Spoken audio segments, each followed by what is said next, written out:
Assalamualaikum warahmatullahi wabarakatuh. Allahumma salli ala sayyidina Muhammad. Okey, ni ciri-ciri golongan salafiyah, wahabiyah. Kesalahan golongan salafiyah, wahabiyah dari segi akidah. Yang pertama, membahagikan tauhid kepada 3 kategori, iaitu tauhid rububiyah. Dengan tauhid ini, mereka mengatakan bahawa kaum musyrik Mekah dan orang-orang kafir juga mempunyai tauhid. Yang kedua, tauhid uluhiyah.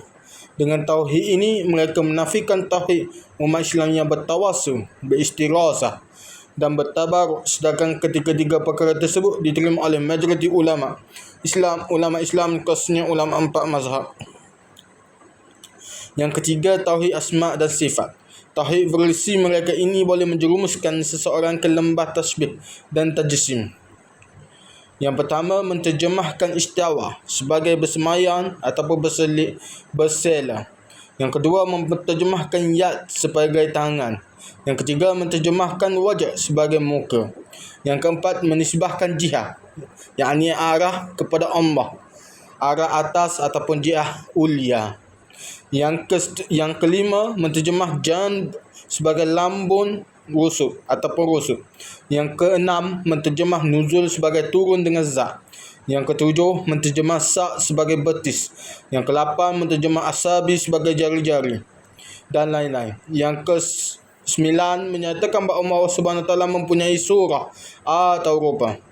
Yang ke-10, menambah bizatihi hakikatan, yakni dengan zat secara hakikat di akhir setiap ayat-ayat mutasyabihah, sedangkan penambahan itu tidak ada di dalam Al-Quran dan As-Sunnah. Iman Al-Zahabi sendiri mengkritik gurunya Ibn Taymiyah berkenaan masalah ini di dalam Siyar Al-Alam Al-Nubala, wujud kitab yang ditahqiq oleh bukan Wahabi, kerana Wahabi membuat kritikan ini dalam terbitan mereka. Yang ke-11, sebahagian golongan Mujassimah menyatakan bahawa Allah, yakni rujuk kitab Ibtal al-Ta'wilah oleh Abu Ya'la al-Farrah yang telah diterbitkan semula oleh tangan-tangan tajsim dan tasbih. Penulis mempunyai buku seorang alim al-Azhari yang mengarang kitab menolak kitab tersebut.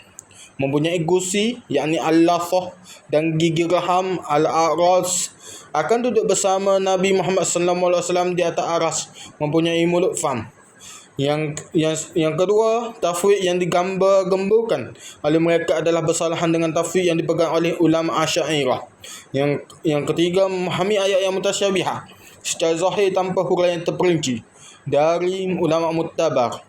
Yang keempat, menolak Asy'ariyah dan Maturidiyah yang merupakan majoriti ulama Islam dalam perkara akidah, sering mengkritik Asy'ariyah bahkan sehingga mengkafirkan Asy'ariyah. Yang keenam, menyamakan Asy'ariyah dengan Mu'tazilah dan Jahmiyah atau Mu'attilah dalam perkara mutasyabihah.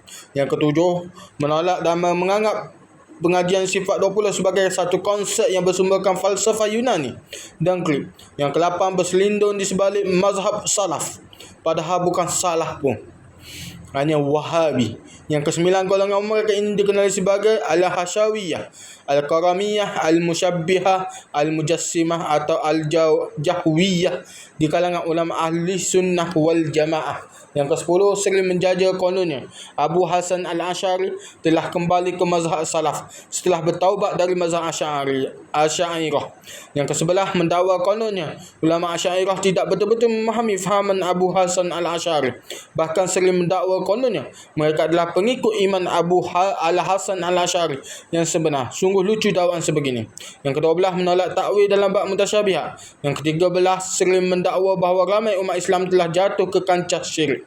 Yang ke-14, mendakwa bahawa amalan memuliakan Rasulullah SAW boleh membawa kepada syirik. Yang ke-15, tidak mengambil berat kesan-kesan sejarah para anbiya, ulama dan salihin dengan dakwaan menghindari syirik. Yang ke-16, kefahaman yang salah berkenaan syirik sehingga mudah menghukum orang sebagai membuat amalan syirik. Yang ke-17, menolak tawasul, tabaruk dan istirahatah dengan para anbiya serta salihin.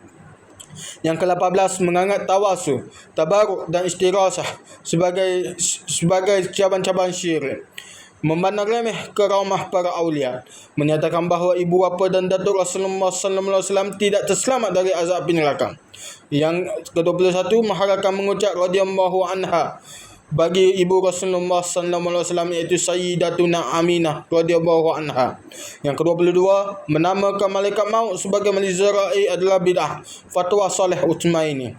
Sekian, semoga bermanfaat. Hidup poligami untuk kemajuan ummah. Assalamualaikum.